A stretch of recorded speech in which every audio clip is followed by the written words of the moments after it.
Se podría decir, Roberto, que hasta esta noche que vamos a relatar, lo mejor que podamos, el tema de los ovnis no ha dejado de ser aquella historia de verano de los platillos volantes, ¿no? El ejército ya desde el año 68, sobre todo por unos casos sensacionales en Valladolid y en Madrid, que ocuparon las portadas y que era sensacional ver fotografías de, por ejemplo, en la Avenida de América, cientos de personas llegando al cielo, un objeto triangular, que nunca nadie supo qué es lo que era. Algunos decían que podía ser un prototipo, otros un tipo de globosonda, se descartó. Bueno, desde ese momento es cuando el ejército se da cuenta de que caramba, de que hay algo más detrás de los tan traídos y llevados platillos volantes. Y a partir de ese instante, el Ministerio del Aire los considerará materia reservada. Digámoslo así, lo hemos contado alguna vez aquí en el programa, Roberto, el sello más alto de confidencial dentro de los organigramas del Ejército del Aire. Sin embargo, hacia el año 74, en un aperturismo general, varios coroneles, varios comandantes, varias personas tenían previsto dar cierta libertad, dar cierto aperturismo también en el asunto de los ovnis.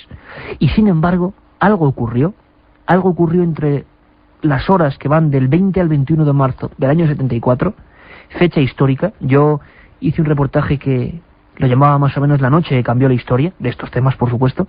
Algo ocurrió en este país, en esas horas, para que a raíz de esta historia, desde luego que los responsables militares, por ejemplo como Franco Iribarne-Garay, ministros del aire, dijeran, por supuesto que a partir de ahora los ovnis todavía son más secretos que antes. Materia reservada, el 25 de marzo de 74, porque había un nuevo epígrafe, Roberto. Agresividad, o un tema que acarrea cierta agresividad o cierto peligro hacia las personas civiles. Pero esa sensación de peligro se da porque empieza a cundir el pánico de alguna manera, empieza a sonar el resorte de la alarma social, quizá porque los comentarios se hacen en principio sin ningún tipo de tapujos, ¿no? O con las cortapisas que se pueden poner en estos casos, porque habitualmente hemos escuchado siempre los testimonios que empiezan con el epígrafe de, bueno, es que si cuento esto que me pasó me van a tachar de loco, salvo a lo mejor ese tipo de complejos, sin ningún otro tipo de barrera, ¿no? O de frontera. ¿Qué es lo que pasa? ¿Cómo empieza a cundir el pánico? Empieza a cundir el pánico, o empezará a cundir el pánico en un pequeño pueblo de Sevilla. Toda esta historia que vamos a contar, fíjate si tuvo relevancia, que hoy sería inimaginable. El telediario del día 23 de marzo empezaba con la noticia de un viajante de comercio sevillano violentamente perseguido por un objeto extraño, ¿no? Has dicho tú bien, el telediario, recordemos que estamos en esa fecha, 1974, única televisión, único telediario. Bueno, aunque alguna medida de intento aperturista se hacía, por ejemplo, desde la radio en aquel tiempo, todavía estamos hablando de tiempos del parte, es decir, de una información muy oficializada, ¿no? Totalmente. Curiosamente, Roberto, La Vanguardia, fíjate, un periódico de los más señeros, ¿no? En su portada, si no va a la hemeroteca, verá 7 fotografías. 7 fotografías y encima un titular que era una flotilla de ovnis sobre Málaga. Toda la portada de La Vanguardia, de arriba abajo, sin ningún otro tema. Curiosamente esto era referencia a unas fotografías obtenidas por un colaborador del diario Sur, que fueron reproducidas en el Sur y en La Vanguardia toda portada con un despliegue tremendo, y hacía referencia a un caso que también había ocurrido esta noche, aunque en ese momento no se hacía alusión a ello. Es decir, algo había pasado esa noche y unos días después, 6 días después, también La Vanguardia, aparte del telediario, hablaba de que extraños objetos que en las fotografías se pueden ver como ovoidales, blanquecinos, desde luego habían estado muy activos, ¿no?, por la península. ¿Y las fotografías estas que aparecen publicadas en La Vanguardia se habían captado, me dices dónde? Sobre Málaga. Sobre Málaga. Sobre un arrabal de Málaga, además un reportero profesional, y es la primera vez que un periódico de este país utiliza toda su portada y además La Vanguardia, no estamos hablando del caso, ¿no? La Vanguardia, toda su portada hablando de unas fotografías además curiosísimas, porque las luces que son vistas por centenares de malagueños, en algunos casos se unen y se funden en una sola, y ese proceso está fotografiado por la cámara de ese buen reportero con muchos años de profesión a la espalda. Algo estaba pasando, eso había ocurrido una semana antes. El 20 al 21 de marzo es nuestra noche clave, solo comparable, Roberto, a otra noche, que otro día hablaremos de ella, que fue la del 1 al 2 de enero del 75, también con militares implicados, y que serían los dos puntos más calientes, o el momento en que nuestro ejército o autoridades ha tenido más problemas con los diabólicos ovnis, ¿no?, por llamarlo así.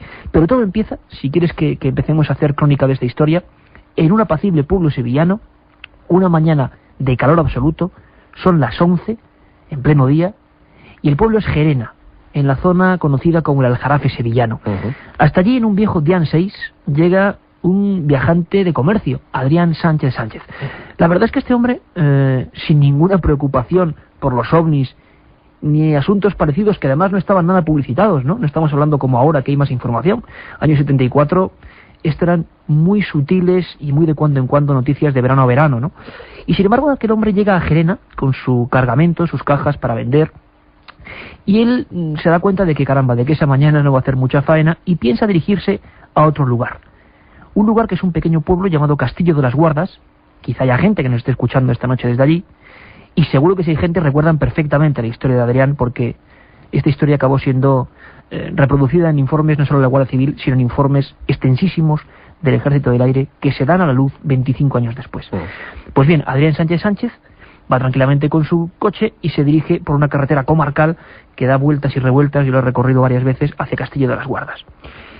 Si quieres, fíjate, te voy a leer directamente parte del informe de la Guardia Civil, que no se hizo público hasta muchísimos años después, de la declaración directa, es muy breve, Roberto, de Adrián, para que veamos un poco con sus palabras lo que se encuentra en un recodo del camino, en mitad de la nada, con una especie de monte de arbusto a ambos lados de la carretera.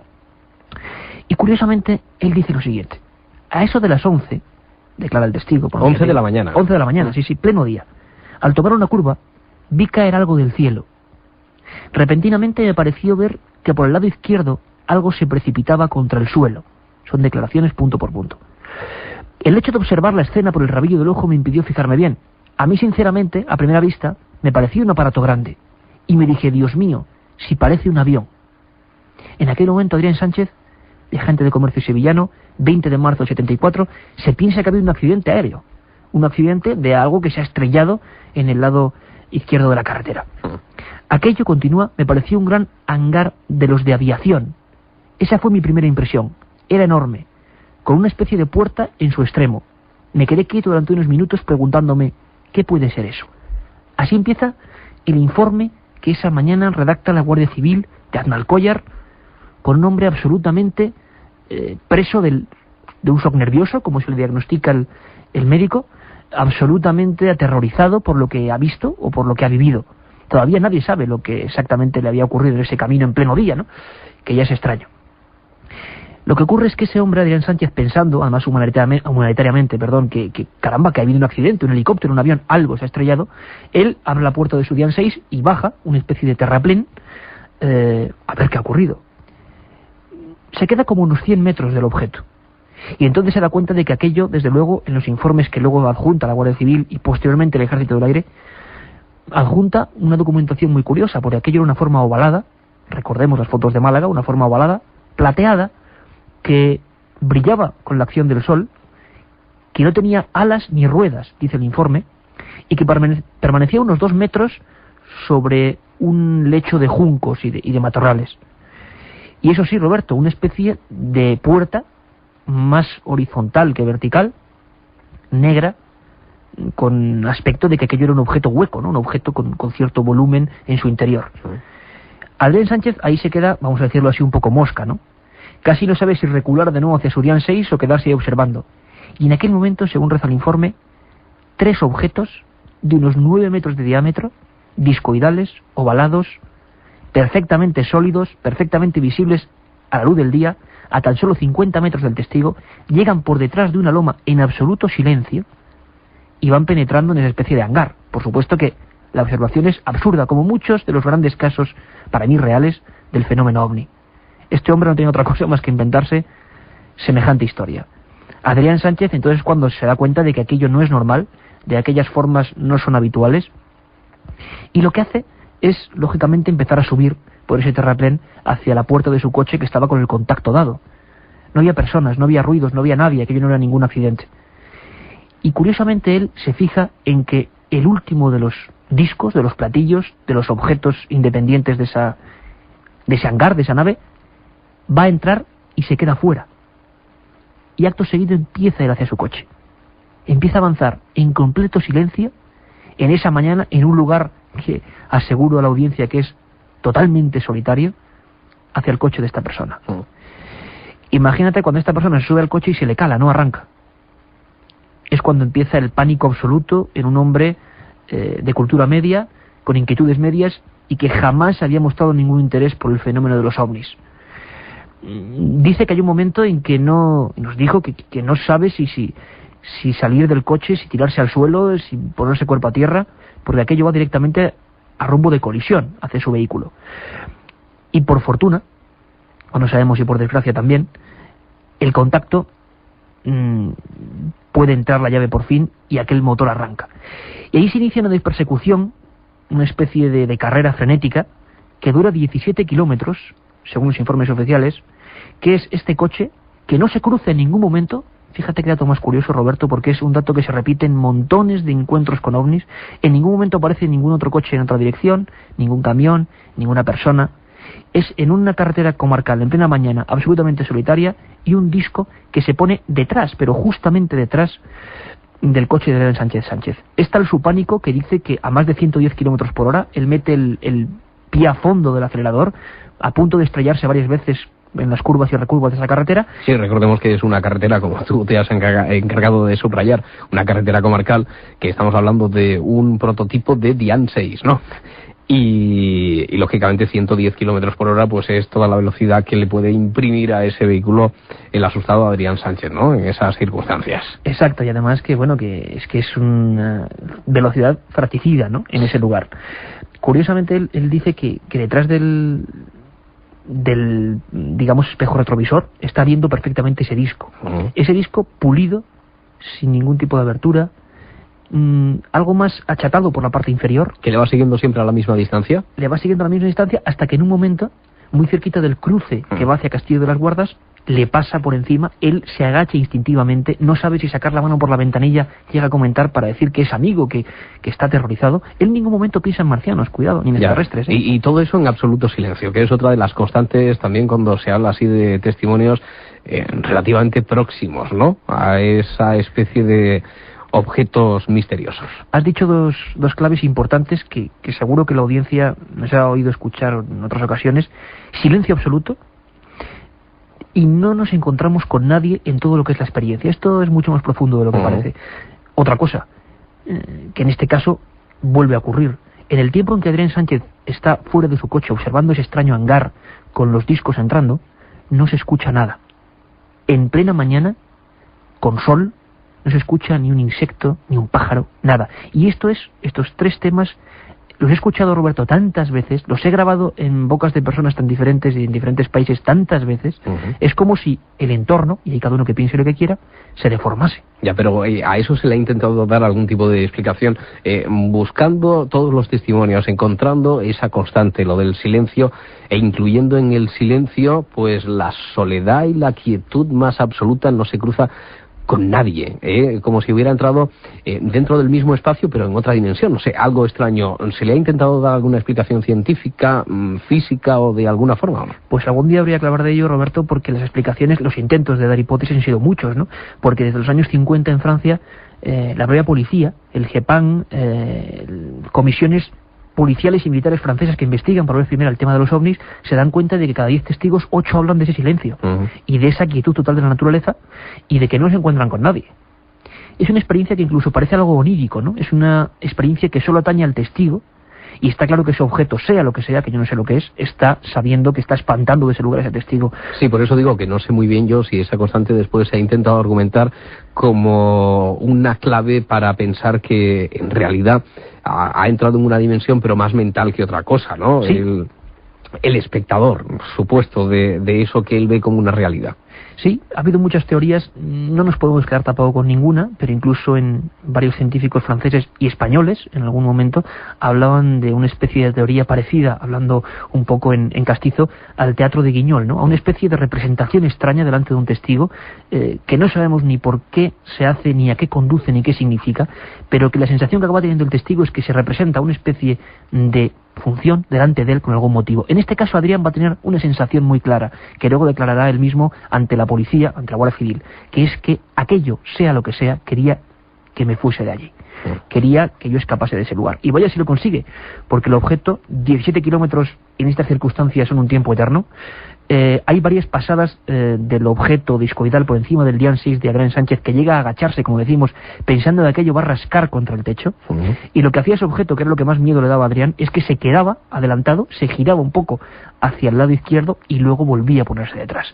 Tal es el pánico que en el cruce de Castillo de las Guardas, donde ya estaba prácticamente, pues la civilización, ¿no? Va tan deprisa Adrián y tan nervioso que se pasa el cruce y se queda de nuevo en una extensión de más de 20 kilómetros sin ningún pueblo alrededor, y con el objeto detrás. Y el objeto cada vez más cerca, o sea, viéndolo perfectamente, viendo su estructura, viendo el color plomizo y cómo, digámoslo así, lo que eran los rayos del sol zaherían en su estructura, viéndolo perfectamente, como pocas veces un testigo en este país ha podido ver un supuesto ovni. En un momento dado, aterrorizado por completo, Adrián pega un frenazo, salta del coche, se tira cuerpo a tierra, es más, tiene unas lesiones fuertes en una de las piernas, y va corriendo hacia una entradilla de un cortijo, de una finca.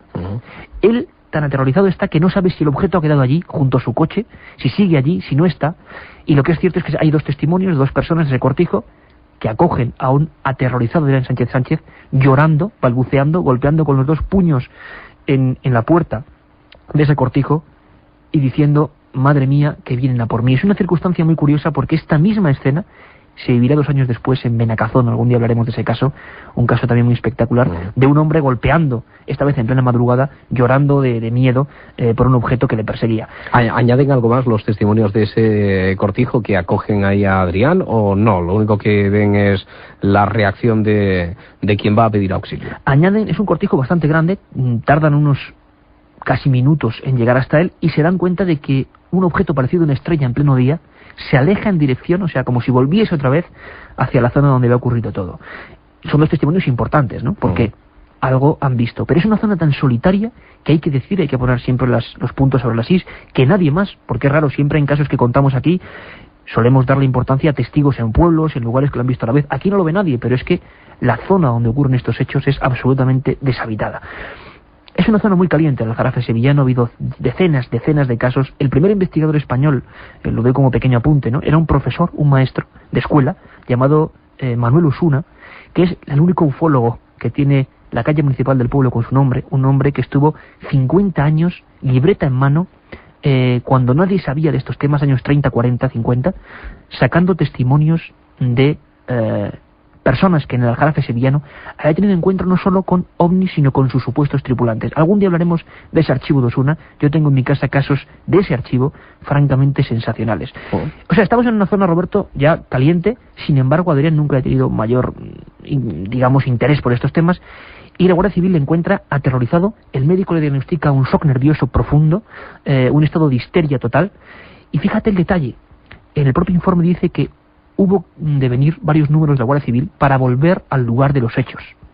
Era incapaz de volver solamente con 2 guardias civiles al lugar de los hechos porque decía que aquello seguía allí. Al lugar de donde él inicialmente debe caer por la parte izquierda de la carretera, aquella luz o aquel objeto y todo eso. Eso es. Curiosamente, además, este hombre, aterrorizado, como decimos, tienen que ir 4 guardias civiles con él, y lo que se encuentran, caramba, es una extensión extensa, absolutamente grande, calcinada. Y no solo calcinada, yo reproduzco unas fotografías que son todos los juncos dados de sí hacia la misma dirección, hacia el mismo lado, no rotos, sino arqueados. Ya. Y además todo completamente calcinado, Roberto. Esa es, digamos, la escena que se encuentra la Guardia Civil cuando hace el informe, un informe que pasa a manos del Ejército del Aire, que es quien se hace cargo de todas las informaciones ovni aparentemente serias que ocurren en nuestro espacio aéreo. Es decir, que está quemado todo aquello que él había visto como un hangar. Exacto, como un hangar, como ese hangar gigantesco, ovalado. Yo busco varios dibujos de él con la entrada donde supuestamente esos objetos se metían dentro y uno de ellos le persigue. Qué curioso. Y alguien piensa, si todo esto es una broma, ¿a santo de qué? Porque el hombre tuvo un shock durante varios días importantísimo. Es más, necesitó ayuda de la Guardia Civil para ir a su propio domicilio. No, pero menudo despliegue, ¿no? Para una broma, a lo mejor alguien puede llegar a pensar, pues quizá detrás de todo eso, y después, por el interés que pone el ejército en que se investiguen de forma tan secreta todos aquellos casos que hubo en aquella fecha, etcétera, a lo mejor había, bueno, ese es uno de los argumentos básicos y tópicos y típicos, ¿no? Movimientos o pruebas militares detrás de todo eso, no sé. Sí, es un detalle muy curioso. La sensación que nos da, ¿cuál es? Ahí pasa algo, y desde luego quien esté ahí evolucionando quiere que el testigo se vaya rápidamente de ese lugar. Lo que le quedó a Adrián, de por vida, por supuesto, un susto absolutamente que no deseaba ni a su mejor enemigo, es que ahí había algo extraño, gigantesco, en pleno día, en un lugar solitario, y que no querían que él viese nada. Como decimos, 2 días después, el telediario empezaba con esta historia, pero iba a tener más motivos.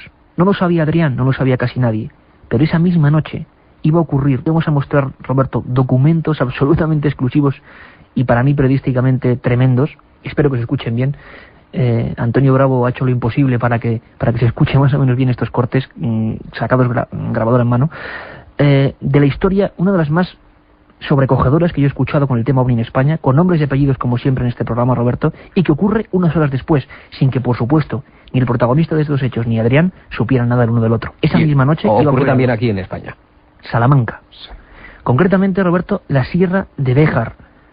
Esa misma noche, horas después, un camionero salmantino, Maximiliano Iglesias, va a tener el susto más grande de su vida, y estoy seguro que la audiencia, que se agarre fuerte, va a comprender por qué. Por supuesto que la policía, los militares, los medios de comunicación empezaron a ver esto como una globalidad. Este caso impresionante, con quemaduras, con persecución, con un hombre absolutamente hecho polvo, perseguido por un objeto. Horas después, en otra punta del país, y la información no corría como ahora, podemos decir, sin que todavía nos hubiera informado de este asunto, un camionero salmantino sufría, como decían las portadas de los periódicos, una noche de pesadilla, en la zona de Valdeijaderos, en plena Sierra de Béjar. Yo, para que entremos un poco en materia, he cogido un corte de un corresponsal, Luis Álvarez, un hombre activo que ha investigado muchos casos, un joven investigador que ha investigado muchos casos, y es un simple hecho para que veas que hasta últimamente, porque yo creo que en este programa tenemos que tener lo antiguo y lo moderno, hasta últimamente, pues por ejemplo, un alcalde de la localidad y diputado a las Cortes de Castilla y León se ha encontrado con un objeto, los testigos con nombres y apellidos son varios. Es una zona caliente también, ¿no? Curiosamente. Y para que nos metamos un poco en cómo es esta Sierra de Béjar y para que veamos pues lo que es los casos últimos que han ocurrido, si quieres ponemos un breve corte para que veamos que es una zona en la que los ovnis tampoco son desconocidos, ¿no? Si quieres escuchamos a Luis Álvarez. Roberto, escuchemos. Jacinto Gómez Arroyo, el alcalde de la pintoresca villa de Montemayor del Río, hace ya algunos años fue testigo de un encuentro de primer tipo, pero lo que más nos interesa en este momento es un encuentro de primer tipo también que ocurrió hace unos meses pues en la vertical de Béjar, concretamente a eso de las 8 menos 10 de la noche, y como digo, Jacinto Gómez pues iba a una de sus rutinarias reuniones de trabajo a Béjar, y coronando pues el monte, ¿no?, a la altura del Tranco del Diablo, pues pudo observar como una luz de color azul verdoso se desplazaba a gran velocidad hacia, como digo, en la vertical de Béjar, hacia Peña de la Cruz. Unas horas antes de haber tenido este encuentro, el señor Jacinto Gómez Arroyo, pues la señorita Susana Cubino y su madre Antonio Ajero tuvieron la suerte, no sé si la suerte o la desgracia, de que mientras estaban tendiendo en el balcón de su casa, pudieron observar como una bola de color blanco, bueno, pues describía unos círculos bastante extraños, describía lo que se dice unas circunferencias, iba ascendiendo y iba también hacia Peña de la Cruz, hacia esta peña, como digo, ubicada en un monte bastante conocido por los lugareños de Béjar. Tenemos la pequeña demostración de que los casos de ovnis son conocidos permanentemente, sobre todo en los últimos años. Estos son casos de hace apenas unos meses, unos años, en el caso de ese diputado de las Cortes de Castilla y León, que se encuentra con un objeto y que además nosotros lo entrevistamos y que era un caso muy fuerte en un lugar, fíjate, con un nombre como Tranco del Diablo, ¿no? Pero en esta misma zona, en esta zona entre Montemayor, Peña Caballera, Valdeijaderos, va a ocurrir un caso excepcional, absolutamente, un caso histórico, junto con el de Adrián Sánchez Sánchez, los casos que provocaron tan shock informativo en España, que hicieron probablemente, y para mí, es mi teoría, son casi también los culpables de todas las oleadas y de historias que van a venir después. Lo adelanto, Maximiliano Iglesias, dado por desaparecido durante 20 años, por los investigadores que siguieron su caso, lo vamos a escuchar. ¿Cómo que dado por desaparecido? ¿Que se hubiera negado a hacer algún tipo de declaración pública o que no se le localizaba por ninguna parte? Las dos cosas, las dos cosas. La búsqueda además aquí tuvo mucho que ver el buen hacer de Luis Álvarez, pero nuestra búsqueda de Maximiliano Iglesias, hecha ya hace varios años, bueno, pues que cayó en saco roto varias veces, ¿no? Porque es tan estremecedor el caso que le ocurrió fue portada, parte, ¿no?, de la portada de ABC, con el titular "Este camionero de Salamanca vio un ovni, perseguido por un ovni", portada de todos los periódicos de la época. También, por supuesto, relacionándolo con el caso de Adrián Sánchez Sánchez, era tal el pánico y digamos un poco lo inhabitual, ¿no?, del protagonismo de unos hombres absolutamente normales. No era la charanga de ahora con estos temas, ¿no? Era un suceso extraño. Policía, Guardia Civil, militares. Según parece, Maximiliano sufrió varias veces recomendaciones de silencio total, y aquello le hizo, digamos, un poco despedirse del mundo, en el sentido de que abandonó cualquier tipo de declaración, se cambió de domicilio, desapareció. Tan es así que corrió el rumor de que había desaparecido de verdad. Ya. Y muchos investigadores nos hablaban de esto, y es más, jamás hizo una declaración después de su caso. Jamás. Y algunos estarían interesados incluso en vender esa historia. Es decir, si hubiera confirmado o no el hecho de que hubiera desaparecido este testigo de primer orden, Maximiliano Iglesias, parece que interesaba, ¿no? Porque así se vendía. Quiero decir, dentro de toda la charanga, ¿no?, que con la que hoy, como tú muy bien una decías, leyenda urbana más, ¿no, Roberto? Sí, empieza a revestirse todos esos casos que antes te iba a preguntar. Aparte de zonas calientes, zonas geográficas, estamos en un momento del tiempo, allá por los 70, finales o mediados y finales de los 70, también una época caliente en torno a estos temas, decías tú, sobre todo cada verano, y como una serpiente de verano aparecía algún caso, varios casos, pero claro, es que nos estás hablando de la noticia principal de un telediario. Y de todos los periódicos. Claro, de fotos en La Vanguardia y titulares en portada en La Vanguardia, en ABC, en todos los periódicos. Y al ser un tema desconocido, misterioso, para el público en general y en aquellos tiempos, pues no es de extrañar que en pocas semanas empezaran a verse otras luces misteriosas, ¿no? Y que todo el mundo hubiera visto, hubiera tenido algún tipo de contacto con un hombre. Es más, ya te repito que mi teoría es que yo hice una serie en la revista Enigma que se llamaba 50 años de ovnis en España, que fueron muchos años de trabajo y que, bueno, ahí está. Y yo hablaba de eso, de la noche y los casos que cambiaron la historia, porque a raíz de aquí sí que son conocidos por el gran público muchas cosas que ahora vamos a contar, pero los casos primigenios, o los muy importantes, o los que por primera vez el público, la prensa se vuelca en los 70, son estos, ¿no? Y además, ¿por qué? Porque es todo en la misma noche. Pero en la misma noche ocurrió algo, antes del caso de Maxi, que casi nadie conoce. ¿Qué pasó? ¿Quieres que lo escuchemos directamente al testigo hablando? Sí. Luis Arroyo, una persona que en la zona donde luego Maxi va a vivir su auténtica pesadilla terrorífica, ya ve algo. ¿Serían los mismos objetos? ¿Los objetos que fotografía la portada de La Vanguardia? ¿Los objetos que persiguieron a Adrián Sánchez Sánchez? No lo sabemos, pero vamos a ver lo que escuchó este hombre, Luis Arroyo, un campesino más, un ganadero más, que se ve deslumbrado en plena noche, unas horas antes de que luego ocurra el suceso estrella que vamos a contar con su protagonista, con Maximiliano Iglesias. Escuchamos, si quieres, a Luis Arroyo en el lugar de los hechos. A ver. Como 50 o 60 metros antes de llegar a la Portillera, veo que se ilumina detrás de mí el prado, la iluminación fuerte. Entonces, pues paré, me detuve y solté el cántaro de la mano y cogí el del hombro y lo solté también.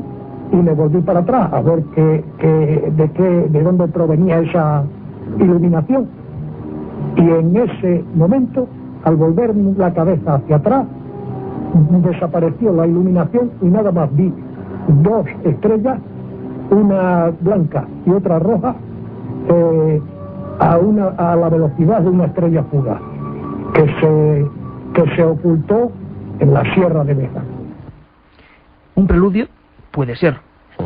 A unos 2 kilómetros del lugar, la carretera entre las zonas de Lagunilla, Valdijaderos y Pinedas, este hombre ve algo. ¿La misma noche aquella o antes? La misma noche. Un documento además importantísimo, porque es uno de tantos que no salieron a la luz, pero que demostraban que más gente había visto algo extraño esa misma noche.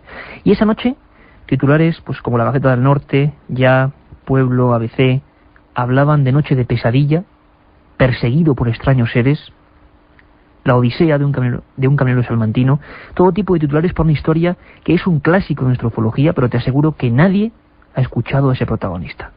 Maximiliano Iglesias, 22 años, transportista, natural de Lagunilla y que viajaba hacia Pinedas esa noche histórica en la que por la mañana ese villano había sido aterrorizado por un objeto, y se va a encontrar con los mismos objetos, los 3 mismos objetos, descritos de la misma forma, Roberto.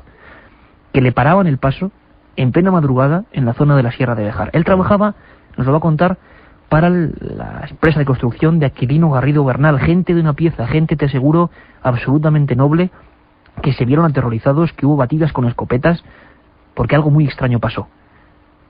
¿Quieres que escuchemos a Maxi Iglesias cómo nos cuenta en absoluta exclusiva qué ocurrió? Estamos esperando. Iba yo con dirección a Pinedas, entonces trabajaba yo con Aquilino Garrido Bernal, de materiales de construcción. Iba por una carretera local en dirección a Pinedas, y entonces pues a unos kilómetros antes de llegar al lugar del sitio, pues me encontré una luz muy fuerte, y pensaba yo que era normalmente pues un camión o un vehículo que llevaba las luces. Entonces, según me iba acercando, pues a continuación veía yo que las luces de un coche no eran. Y yo entonces comprendí de que, vamos, me imaginaba de que era un vehículo. Pero al llegar a los pocos metros, unos 200 metros aproximadamente, vi de que detenidamente no era entonces un coche, de algo desconocido, que estaba en la mitad de la carretera, y otras dos luces estaban a mano derecha, o sea, si vamos para allá, a mano izquierda. Entonces yo me paré con el camión, estuve observando, y entonces vi pues varias cosas que para mí, vamos, eran totalmente extrañas. Y entonces pues estuve observando, intenté arrancar el camión, entonces no me arrancaba el camión, y detenidamente ellos estuvieron observando, yo estuve observando también qué es lo que era, yo me quedé sorprendido porque una cosa de esa yo no me la había visto nunca, y fueron unas cosas que, vamos, yo en mi vida las había visto y que, vamos, no creía nada de esas cosas. Bueno, pues desde luego de esta aproximación, de ese testimonio de Maximiliano, destacan, aunque ya nos habías puesto en antecedentes, pues muchas coincidencias entre el testimonio de Luis Arroyo, nos decías, el campesino de esa misma zona que había descrito la luz esa fuerte, y algunas de las circunstancias en las que se había visto Adrián Sánchez, ¿no? Efectivamente. En Gerena. Por ejemplo, destaca el que no se le arranca otra vez el camión. Justo cuando él se detiene en la carretera, porque describe a una de las luces como si estuviera a mitad de la carretera. Sí, además, Adrián en Sevilla había dicho 3 objetos discoidales. Es que llega a ser tan sobrecogedor este caso que vamos a contar, que es que las medidas que dan de los datos la propia Guardia Civil que investiga ambos casos son las mismas, entre 9 y 10 metros de diámetro. Están como en un triángulo. Hombre, son las tantas de la mañana y pensemos la escena: un hombre en una furgoneta Avia, solo, en plena Sierra de Béjar, para el que lo conozca, una zona abrupta, y a unos 200 metros, 3 luces en triángulo, que no hay nadie, que no hay personas. Sí, porque durante todo ese tiempo no pasa nadie más por la carretera, que también hay que pensar, claro, esas horas de la madrugada tampoco había tanta circulación como en nuestros días, estamos hablando de una carretera secundaria, ¿no? En este caso es más normal. Él incluso no estaba en ese momento trabajando, le había dejado a su novia en Pinedas y volvía hacia su domicilio, en casa de su patrón, Aquilino Garrido Bernal, y volvía con el coche, digamos, del trabajo, una camioneta Avia, que además hay unas fotos, una camioneta mítica, ¿no?, para la ufología de este país. Oye, Kier, cuéntame una cosa, porque yo no sé si es por deformación de Maximiliano, o quizá por la idea que se hizo en aquel momento, o por qué dice, estuve observando y ellos también.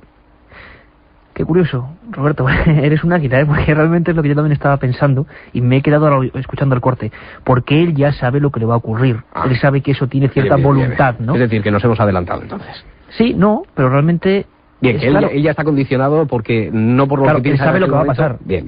Bueno, y lo que va a pasar es una pesadilla, y como nos pasa a cualquiera de nosotros, si es que es real, y yo creo que puede ser real, lo que no sé es lo que vio, pero desde luego es algo que no cabe en cabeza humana de un transportista de 23 años de Salamanca, de la Sierra de Béjar, que de repente se invente esto, la policía, la Guardia Civil, las investigaciones. Ya veremos además las evidencias que hay en este caso que estoy seguro que luego escuchamos en otras radios, ¿no? Pero que evidentemente aquí tenemos las pruebas, los datos, los documentos, y estamos viendo puro periodismo de sucesos, como ocurrió en la época.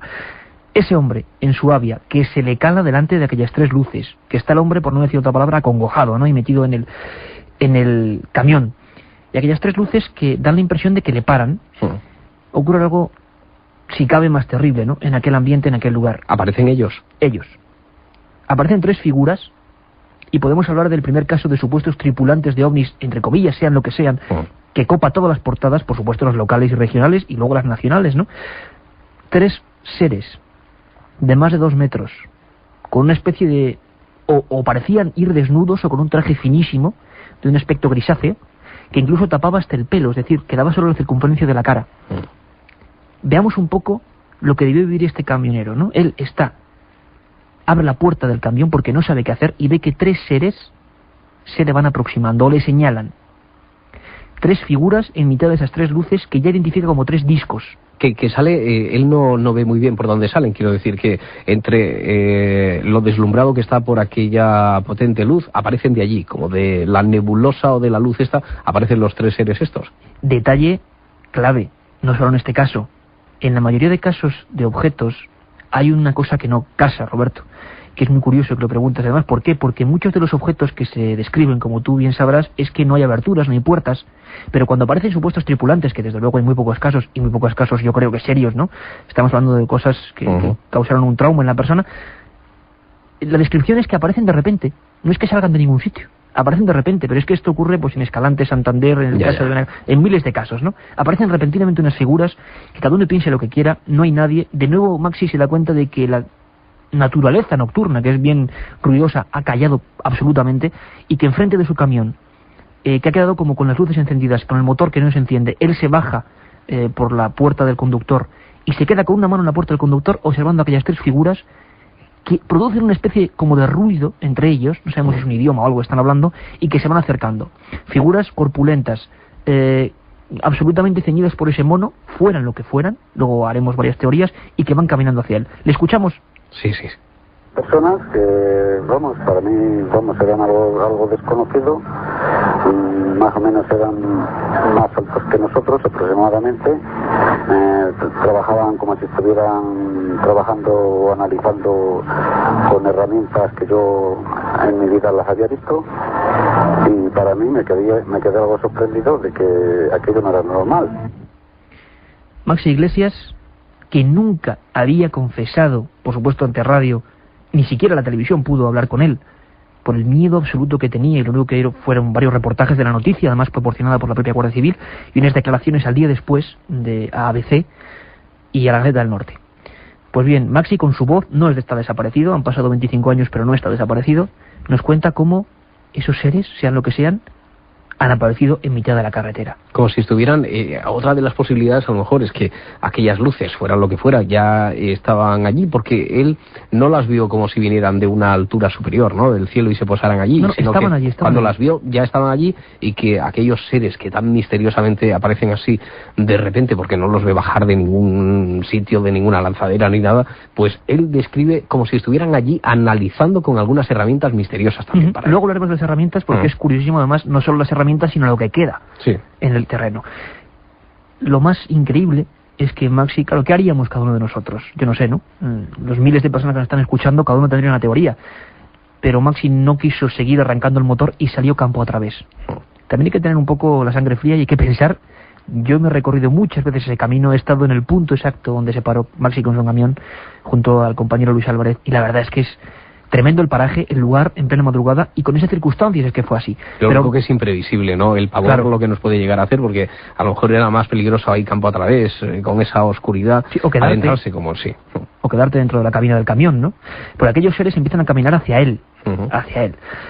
Él sale corriendo, y aquellos seres siguen detrás. Él deja el camión, va por una vaguada, y aquellos 3 seres de más de 2 metros, en plena oscuridad, con una cara absolutamente, decía él, muy pálida, como huesuda. Él nunca tampoco habla de humanoides, extraterrestres ni marcianos, que es curiosísimo. Van detrás de él. Él sí siente en ese momento que es algo que no es de este mundo, en el sentido no de que sea del espacio, sino que eso no puede ser normal, que eso le causa un pánico tremendo, que no son gente normal. Y van campo a través esos seres detrás de Maxi Iglesias, que se ve obligado a lanzarse una especie de vaguada a un pequeño riachuelo lleno de barro y a hundirse hasta las cejas, campo a través, mientras esos seres en plena madrugada, esa misma noche del 20 de marzo, empiezan a hacer ademán de buscarle por los alrededores. Se separan los 3 individuos y empiezan a buscarle. ¿Lo escuchamos? Sí. De que yo estaba en el camión, entonces no me arrancaba el vehículo, el camión, Y entonces se quedaron fijando a mí y vinieron hacia mí. Y entonces yo el camión lo tuve que dejar abandonado y tuve que salir campo otra vez. Para mí llevaban como especie, vamos, porque era totalmente de noche, ¿no? Entonces se veía como si fuera un sol deslumbrante, pero vestían como si fueran una especie de un mono plateado que brillaba. Maxi Iglesias, 3 seres que le están buscando, sean lo que sean, y una especie de traje que tiene la facultad o la fluorescencia de ser posiblemente percibido por el testigo en plena noche, ¿no? En plena oscuridad, algo que brilla, que parece tener un brillo interior. Le están buscando y él está, ese camionero, tirado en el barro, con el camión con las puertas abiertas y con aquellas 3 luces al final. Una historia jamás escuchada nunca en la historia de los ovnis en este país, pero que al día siguiente, como te digo, los 2 días, porque fue de madrugada, ocuparía, además con una nota de prensa oficial de la investigación de la Guardia Civil de Béjar, las portadas regionales, locales y amplios espacios en toda la prensa nacional, ¿no? Los titulares, algunos los tengo por aquí, como Noche de pesadilla, son impresionantes. La fotografía de Maxi señalando algo, porque lo que ocurre es que tienen la fortuna de que aquellos seres vuelven. Él escucha hasta las pisadas de esos individuos, sean lo que sean, haciendo con mucha fuerza, como si tuvieran un gran peso sobre el terreno, y en un momento dado él me cuenta que, bueno, pues prácticamente estuvieron a 2 metros de él, ¿no? O sea, él se sintió metido en el barro y el humanoide encima en la zanja, o sea, al lado. Pero como no le encontró, vamos. No le encontró. Dan marcha atrás, vuelven al lugar de donde habían salido, cerca del camión, porque no encuentran. Él está allí como escondido en el barro. Claro, pasa más de media hora y lo que decide Maxim, lógicamente, es salir de allí porque se siente en peligro y vuelve hacia la carretera. Sí. Y entonces encuentra las 3 luces, las 3 luminarias en mitad de la carretera, aquellos 3 discos idénticos a los descritos, además los dibujos son gráficos. Yo tengo unas fotos que hizo Juanjo Benítez de Maxi poniendo 2 platos de Duralex, uno contra el otro, un poco gráficamente para identificar eso, que prácticamente es lo mismo que había hecho Adrián Sánchez, ¿no? Esos objetos de 10 metros en mitad de la carretera, y lo más increíble es que él ve, se pone casi detrás de la cabina de su propio camión que estaba abierto, como aquellas 3 figuras gigantescas manipulaban algo en el arcén de la carretera. Él llega a describir incluso una barra como una T y otra como una herradura. Se metía la barra y luego se metía esa especie de herradura que brillaba. Y están manipulando ahí durante varios minutos. Después desaparecen. Y cuando desaparecen, vuelve a entrar el pánico absoluto en Maxi, ¿no? Porque dice, caramba, es que pueden aparecer aquí detrás, no sabía nada, cuántos hay, aterrorizado por completo, se mete en el camión, que por fortuna esta vez arranca la primera, y él logra pasar casi por el lateral de una de las naves, objetos, lo que fuera, que además al mismo tiempo detrás de Maxi se empiezan a mover. Y el pánico es total porque él piensa que van a por él, pero no, aquellas 3 luces suben hacia arriba y quizás en la misma, digamos, orientación que las vio Luis Arroyo o tanta otra gente esa noche en pueblos como Montemayor, Peña Caballera, Pinedas, Lagunilla, Valdejaderos, decenas de testigos de personas que en plena madrugada oyeron un zumbido y vieron unas luces en el firmamento. Lo más alucinante de esta historia es que a la mañana siguiente Maximiliano, acompañado de su patrón Aquilino Garrido, persona absolutamente respetable en toda la zona de la Sierra de Béjar y muy conocido por sus trabajos, van al cuartelillo de Guardia Civil. Maxi declara, y cuando van al lugar de los hechos, en el lugar de esa carretera hay toda una serie de rascones. La fotografía de ABC es Maximiliano junto a la Guardia Civil señalando esos rascones en la carretera, 21 ya de marzo de 74. Los que habrían hecho supuestamente aquellos seres misteriosos y con esas herramientas que él escribía, ¿no? Eso es. Lo más increíble también sería decir que un detector Jaeger de un empleado que semanas después, según se dice o dice la Guardia Civil, lo envía a la NASA desde Estados Unidos, y la propia Guardia Civil, lo ve en uno de los informes, detecta una anómala cantidad de radioactividad, de radiación radiactiva en el lugar de los hechos, ¿no? Pero esta historia se para ahí. Las declaraciones, la investigación, y ¿sabes lo más curioso? Cuando el Ejército del Aire desclasifica su información, donde tiene que desclasificar cualquier información que haya, digamos, tenido que ver con fuerzas de seguridad del Estado, como el caso de Adrián Sánchez, ¿no? Que no es un caso de militares, pero que aparece en extensísimo dossier de más de 100 folios en la desclasificación oficial. De Maxi no hay una sola palabra, un solo papel, nada. Y él tiene su resquemor, ¿no? ¿Por qué se olvidó aquello? Si quieres le escuchamos contar un poco la sensación con la que se quedó después de 25 años. Escuchémosle. La Guardia Civil estuvo investigando el caso, incluso vinieron de Estados Unidos, desde la NASA, y estuvieron mirando hacia la zona del terreno y todo, y aquello pues quedó completamente como un poco, ¿cómo le diría yo? Como un poco paralizado. como si ellos ya normalmente tuvieran algún conocimiento. Es decir, que para los archivos entonces del Ejército, de la Guardia Civil, en aquel caso existe caso, pero no existe el testimonio del principal protagonista, que es Maximiliano. ¿Cómo es eso? No existe nada. Oficialmente en los dosieres no existe nada. El 20 de marzo del 74 solo pasa el caso de Adrián Sánchez. Y no es cierto. Pasó el caso de Adrián, pasó el caso de Maxi, y otro que contaremos muy brevemente. Parece increíble, pero esa misma noche. Fíjate, hay una posibilidad curiosa, ¿no? La misma sensación, ¿verdad, Roberto? Algo estaba ocurriendo, unos individuos, unas luces, y la sensación de querer espantar a un curioso que aparece de repente. Hay gente que incluso llegó a pensar que ¿por qué no un prototipo? ¿Por qué no seres perfectamente humanos? ¿Por qué no, quién sabe de qué nacionalidad, averiguando algo o un objeto realmente estrellado pero de características humanas? ¿Qué harían si aparece alguien de repente en ese lugar? Se barajó en su día. Si quieres, muy brevemente ponemos una declaración que me hizo a mí analizando este caso Juan José Benítez, que fue el primer reportero, uno de los primeros reporteros junto con el reportero de ABC que habló con Maxi, y que él hablaba de que la sensación que le daba este caso y de que quizá estamos hablando de algo más humano. ¿Lo escuchamos, Roberto? Lectura de JJ Benítez. Ha habido varios casos, por lo menos yo tengo conocimiento de varios de ellos en los que sí que ha habido persecución, y bueno, yo personalmente no creo en absoluto que ese tipo de persecuciones no persigan otra cosa que la de espantar al testigo del lugar, porque que yo sepa, casi ninguna de esas persecuciones ha terminado capturando al testigo, sino que el testigo ha salido corriendo, ha huido del lugar y punto, ¿no? Descripción muy breve, pero es la sensación que le quedaba a Juanjo, ¿no? La intención de que ahí pasaba algo, tanto en Sevilla como en Salamanca, y la orden, sea de quien sea, es de alejar a posibles curiosos. Pero aún queda un pequeño acto más, para quien vea que aquí contamos las cosas documentadas y con sus datos. Esa misma noche, Roberto, te va a parecer increíble, pero Cristóbal Muñoz, el chofer del presidente de la Diputación de Cádiz, a la altura del kilómetro 13 en autovía que va de Cádiz hacia Puerto Real, curiosamente se encuentra con un extraño autoestopista, una figura, caramba, de más de 2 metros, que a él desde luego le espanta. Las fotografías también se ven en la prensa. El SEAT 1500 oficial del chofer de Diputación de Cádiz se frena en seco porque claro, hay un autoestopista a las 2:30 de la mañana, habían vuelto de un viaje de Cádiz y él iba a dejar hacia el puerto de Santa María, no Puerto Real, hacia el puerto de Santa María su vehículo, a encerrarlo, y se encuentra con un autoestopista que además tiene los brazos junto al tronco, es decir, no está haciendo ni siquiera el gesto de autostop. Y claro, este hombre, pues hay algo que le llama la atención, piensa que puede ser alguien en problemas, le da el aspecto como de extranjero, porque le parece muy alto, muy corpulento, y como vestido con un traje muy ceñido. Detalle importante, ni Cristóbal Muñoz, ni Adrián Sánchez, ni Maxi Iglesias, por supuesto, conocieron ese día ninguno, ni los días posteriores hasta que salió la prensa, ninguno de sus relatos, ¿no? Y curiosamente, tanto por parte de la Diputación como por la parte de la Guardia Civil de Aznalcóllar y la Guardia Civil de Béjar, ya había investigaciones en curso. O sea, nadie se inventó nada después, sino que había 3 investigaciones en curso. ¿Qué le ocurre a este chofer de la Diputación de Cádiz? Que además yo hace pocos meses conocí a su hija, que se extrañaba de cómo yo había sacado la historia de su padre, porque lo había tenido con un celo absoluto, ¿no? Desde aquel año 74. Esa misma noche él se baja del SEAT 1500, lo deja al ralentí, y se acerca a aquel individuo pensando que es un hombre que necesita ayuda. Cristóbal, un hombre corpulento, sin miedo, se acerca a 2:30 de la madrugada, y de la cara de aquel ser, de más de 2 metros, él se asusta ya cuando se va acercando, surge un haz de luz, un foco de luz impresionante, que lo tira a la mitad de la autopista, lo tira a la mitad de la carretera nacional. Aterrorizado, Cristóbal sube de nuevo al coche oficial, se monta en él, sale corriendo, el coche se le cala, se le empieza a encabritar y a calársele sin ningún tipo de explicación, y aquel se le empieza a caminar hacia la trasera del coche.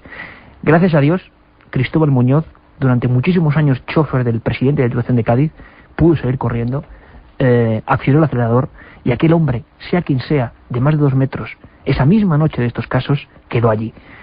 Esta noche, como ves, Roberto, movidita donde las haya. A partir de aquí, uno de los ministros del aire, Franco Iribarne-Garay, dijo que de desclasificar los ovnis, nada de nada, materia reservada, porque esto podía desentrañar algún peligro para la sociedad civil. Estos fueron las 48 horas, las 24 horas más intensas de estos temas en España, Roberto. No se conocían entre ellos, en Sevilla, en Cádiz, en Salamanca, los objetos también, aquellas luces fotografiadas durante aquellas fechas en Málaga, en la noche del 20 al 21 de marzo, que hoy rememoró con testimonios incluido nuestro compañero Iker Jiménez, y al que emplazamos a que nos siga contando. esta serie de historias, de investigaciones, la próxima semana. Iker, un abrazo, amigo. Un abrazo, amigo. Buenas noches.